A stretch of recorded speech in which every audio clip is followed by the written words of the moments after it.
This is the Weisberg channel, and 21 Pilots is one of the most famous bands out there, mixing different music genres like rock, rap, indie, and pop into their songs. But there is one thing you might not know about them, and that is that their songs hint at a bigger picture going on in the background. Now, this is a complicated subject to explore, so I'll do my best to do it justice. Although signs of a deeper meaning to the 21 Pilots songs can be seen throughout all of their music, it wasn't until the Blurryface album was released that it all began to take shape. It is worth mentioning that this album, as well as Trench, their next album after Blurryface, are what are known as conceptual albums, which can be defined as an album whose tracks hold a larger purpose or meaning collectively than they do individually, meaning that every album represents an idea or theme, and in this case, a story also. Prior to the release of Blurryface, a Twitter account with the same name was created, where information about the band's new releases were leaked to the public. But it didn't end there. The account seemed to have a personality of its own, posting weird tweets like "don't put my name on things" and other random messages. In the album, Blurryface can be seen interrupting Tyler, the lead singer, and making appearances throughout their songs.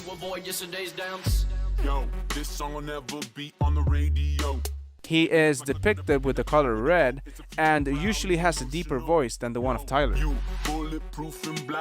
Another thing to note is that every time Tyler sings, he has his neck and hands painted black, which symbolizes the control that Blurryface has over him. So, what does this character mean? Well, Blurryface is meant to be a representation of Tyler's fears, doubts, and insecurities as a singer and as a person. The theme of this whole album is the struggle to escape from Blurryface and not let himself be controlled by him. Therefore, in a way, Blurryface is its own being residing inside of Tyler, and in a way, in all of us. Perhaps the clearest appearance in the entire album happens in Stressed Out, where everything in the song is said in the perspective of Blurryface, with the line "My name is Blurryface and I care what you think," showing us exactly what Blurryface represents in Tyler's mind, which is insecurity, doubt, and fear. Now that we know who Blurryface is, we can start talking about Trench, their next album. But before we do that, we need to take a look at Heathens, the song that came out with the release of the superhero movie Suicide Squad. In this video, we can see Tyler stuck in a prison cell wearing an orange jumpsuit when Josh, the other member of the band, passes by him riding a moving platform with the color yellow on it, the same color of their new album, Trench. An interesting thing to notice is that Tyler is using the color orange in this scene, which is a middle point between yellow and red, with red being the color of Blurryface. This might signify that at that point in time he was stuck somewhere in between Blurryface and whatever the color yellow represents, which could be the complete opposite of what Blurryface represents. After being freed from the prison by Josh, Tyler follows him to a room where he takes off his orange jumpsuit and starts playing the bass while wearing a yellow jacket.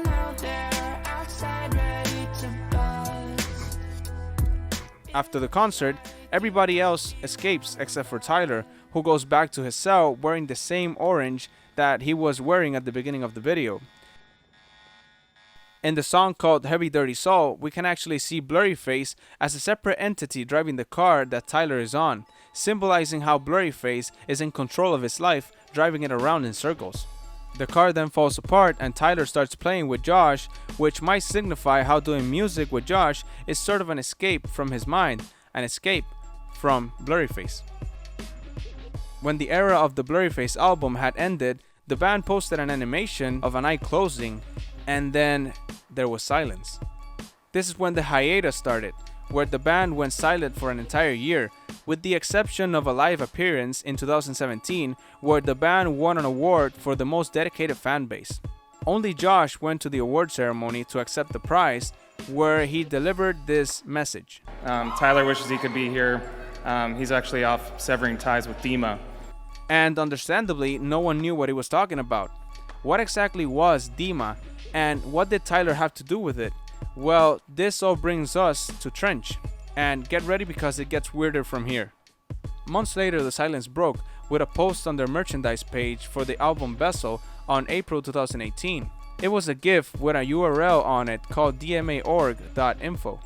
When accessed, an error page would appear with the message, "You are in violation, they mustn't know you were here, no one should ever find out about this, you can never tell anyone about this, for the sake of the other survival, you must keep this silent, we must keep silent, no one can know, no one can know, no one can know."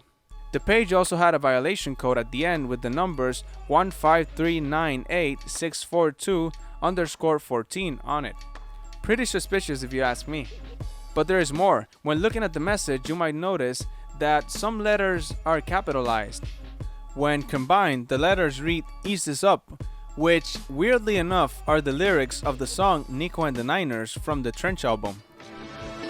East is up, I'm fearless when I hear this on the low. East is up. Fans discovered that if you modified the URL by adding the violation code, another page would appear. This page contained photos, letters, and messages for fans to decipher.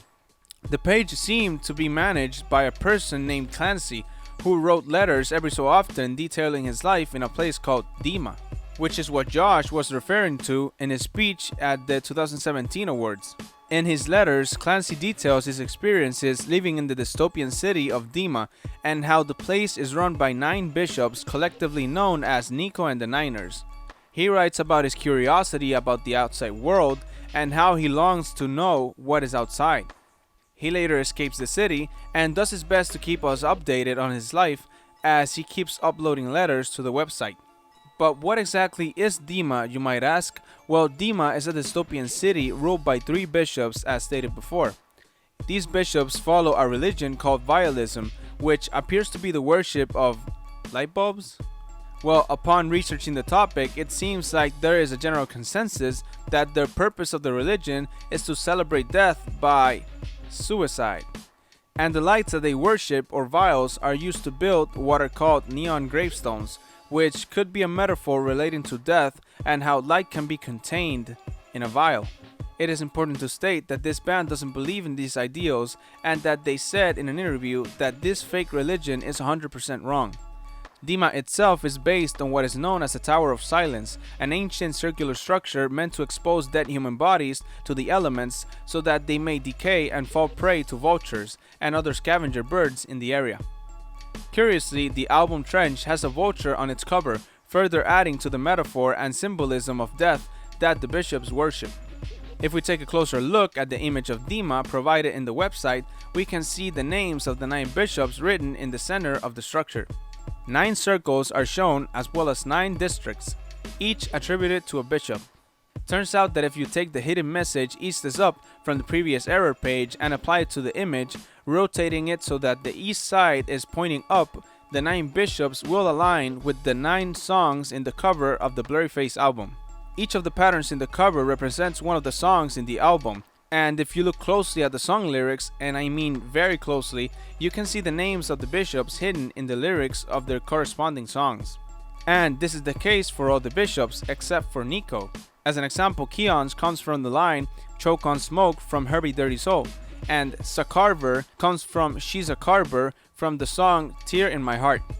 And it gets weirder from there. If you take all of the songs corresponding to the Blurryface album cover and number them, you get the violation code shown in the DMA.org website. Although the name Nico doesn't appear directly in any of the Blurryface songs, it does appear in Morph, where his full name is mentioned as being Nicholas Bourbaki. They'll always try to stop me, that Nicholas Bourbaki. He's got no friends close, but those who know him most know he goes by Nico. He told me I'm a copy. When I hear him mock me, that's almost stopped me. A quick Google search will show that Nicholas Bourbaki is the name of a group of mathematicians who, coincidentally, invented the symbol 21 Pilots uses in their logos. So, one possible explanation is that, like the collective group of the 9 mathematicians, Nico is the collective name of the 9 bishops, or Blurryface, whom his identity seemed to correlate to. This means that Dema itself is a representation of Blurryface, who in turn represents Tyler's fears and insecurities. So in a way, it makes sense that the ultimate goal of Vialism is to die by suicide, given the fact that too much of Blurryface means more insecurity, anxiety, depression, and everything that comes with it, which can sadly lead a person to the path of suicide, which is a bad thing. So, in a way, this whole world is an acknowledgement to mental health issues and how difficult it can be to escape them, just like it is to escape from Blurryface. If we continue with the story, Clancy finally escapes Dema and heads for Trench, a place inhabited by a group called the Banditos. But in his journey, he notices that he is not alone, that there is a person doing the journey alongside him. But instead of in the mountains, the other person is walking in the valley down below. Clancy then describes the events of the jumpsuit video as a bystander as he watches Tyler walking along the valley. The jumpsuit video starts where Heavy Dirty Soul left off, with Tyler getting out of his car and arriving in Trench. He then finds himself with the Banditos, who observe him from above. Later we see one of the bishops appear, who seems to be chasing Tyler, probably to take him back to Dema. We can see as he puts his hands on Tyler's neck, turning it black to keep him under his control, but the Banditos intervene, throwing yellow petals at them. This breaks Tyler free from Nico's control, giving him a chance to escape. Turns out the bishops can't see the color yellow, as Clancy tells us, which is why the Banditos wear the color in their clothing. Tyler uses his chance to make a run for it, but is caught again and is taken back to Dema. After this, all of the Banditos leave except for one, Josh, who tries to free Tyler time and time again from the bishops, but always seems to fail. In the next video for the song Nico and the Niners, Tyler is seen packing his things to leave Dema again as the Banditos make their way into the city. As they walk inside, the people of the town close their windows like they're afraid of them, which makes sense given the fact that letting go of all the things Dema and Blurryface represents is often difficult, even if hope is standing right in front of you. Tyler then runs into the Banditos and for a moment turns away from them, as if he himself is afraid.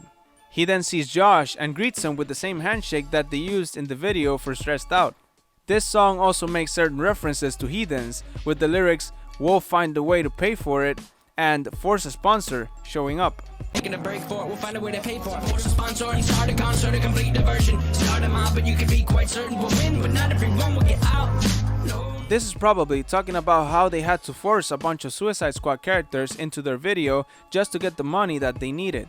He then follows by saying start a concert, a complete diversion, start a mob, and you can be quite certain we'll win, but not everybody will get out.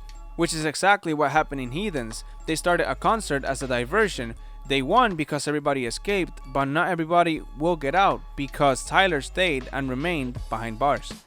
The story continues in Levitate, where the Banditos are seen returning to Trench with Tyler, where they have a party and enjoy themselves throughout the night.